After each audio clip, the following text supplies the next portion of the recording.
Stay safe, happy learning. Transformer के में उसके आयरन कोर के ऊपर कॉपर या एल्युमिनियम की वाइंडिंग चढ़ाई जाती है।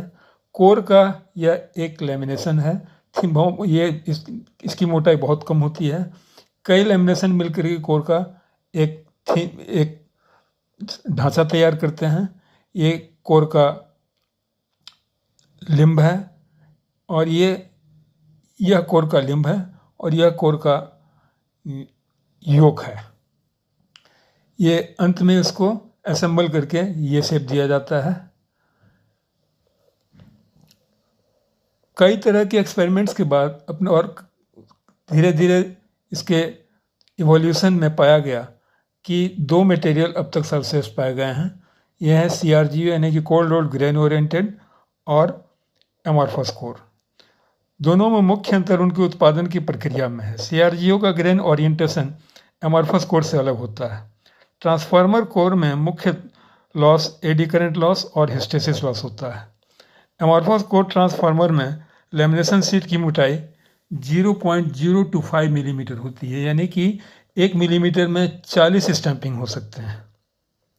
जबकि इंडियन स्टैंडर्ड में CRGO का 3 ग्रेड 23 ग्रेड 26 और 29। इसका मतलब है कि इसकी मोटाई 0.23 मिलीमीटर या 0.26 मिलीमीटर या 0.29 मिलीमीटर होगी, यानी कि इसमें 1 मिलीमीटर में 3 से 4 स्टैंपिंग एट एन एवरेज हो सकते हैं।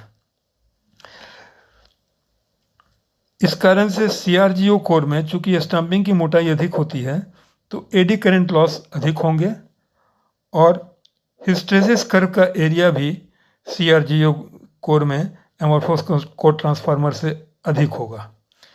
तो अतः cold rolled grain oriented core में ये एमॉर्फस कोर के कंपैरिजन में हिस्टेरिसिस लॉसेस भी अधिक होगा। यह पाया गया है, एक्सपेरिमेंटली ऑब्जर्व किया गया कि एमॉर्फस कोर ट्रांसफार्मर में कोर लॉस CRGO ट्रांसफार्मर के कोर लॉस के कंपैरिजन में उसका 25% तक हो सकता है। यानी कि CRGO कोर में यदि 100 वाट का लॉस हो रहा है तो एमॉर्फस कोर में सेम कैपेसिटी के ट्रांसफार्मर में 25 वाट का ही लॉस, यहाँ तक लॉस पाने में सफलता पाई गई है। लेकिन एमॉर्फस कोर में एक बहुत बड़ा ये है कि उसका मैन्युफैक्चरिंग कॉस्ट बहुत ज़्यादा होता है और इसके जो स्टैंपिंग्स हैं वो उनका धार ब्लेड की तरह तेज होता है, ब्लेड की तरह शार्प होता है, जिससे उसके मैन्युफैक्चरिंग में और रिपेयरिंग में हाथ कट जाने का चांस होता है। Thank you, stay safe, please like and subscribe and comment.